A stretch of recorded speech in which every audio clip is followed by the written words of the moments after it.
Well, I should have known when Senator Klobuchar got involved, at least there'd be a touch of snow up here this morning.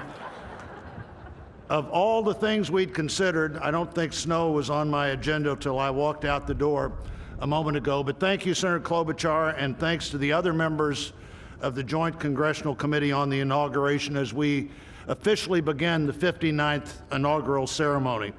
I also want to thank the Joint Committee staff and our partners, particularly our security partners, for the way they've dealt with unprecedented circumstances. When I chaired the inauguration 4 years ago, I shared President Reagan's 1981 description of this event as commonplace and miraculous. Commonplace because we've done it every 4 years since 1789. Miraculous because we've done it every 4 years since 1789. Americans have celebrated this moment during war, during depression, and now during pandemic. Once again, all three branches of our government come together as the Constitution envisions. Once again, we renew our commitment to our determined democracy, forging a more perfect union. That theme for this inauguration, our determined democracy, forging a more perfect union, was announced by the Joint Committee before the election with the belief that the United States can only fulfill its promise and set an example for others if we are always working to be better than we have been. The Constitution established that determined democracy with its first three words, declaring the people as the source of the government. The Articles of Confederation hadn't done that. The Magna Carta hadn't done that. Only the Constitution says the government exists because the people are the source of the reason it exists. They immediately followed those first three words with the words to form a more perfect union. The founders did not say to form a perfect union. They did not claim that in our new country nothing would need to be improved.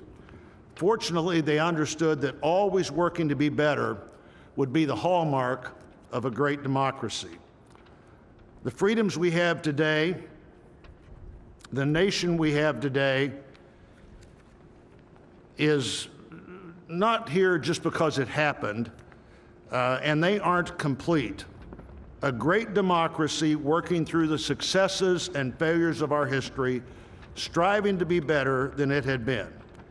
And we are more than we have been, and we are less than we hope to be. The assault on our Capitol at this very place just 2 weeks ago reminds us that a government designed to balance and check itself is both fragile and resilient. During the last year, the pandemic challenged our free and open society and called for extraordinary determination and sacrifice, and still challenges us today. Meeting that challenge head on have been and are healthcare workers, scientists, first responders, essential frontline workers, and so many others we depend on in so many ways. Today we come to this moment, people all over the world, as we're here, are watching and will watch what we do here. Our government comes together. The Congress and the courts join the transition of executive responsibility. One political party more pleased today and on every inaugural day than the other. But this is not a moment of division, it's a moment of unification. A new administration begins and brings with it a new beginning.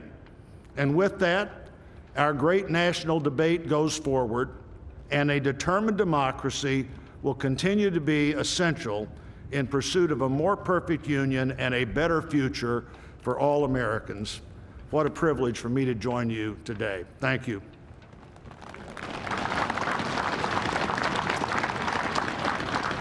I'm pleased to call to the podium a longtime friend of the President-elect and his family, Father Leo O'Donovan, to lead us in an invocation. Please stand if you are able and remain standing for the national anthem and the pledge to our flag.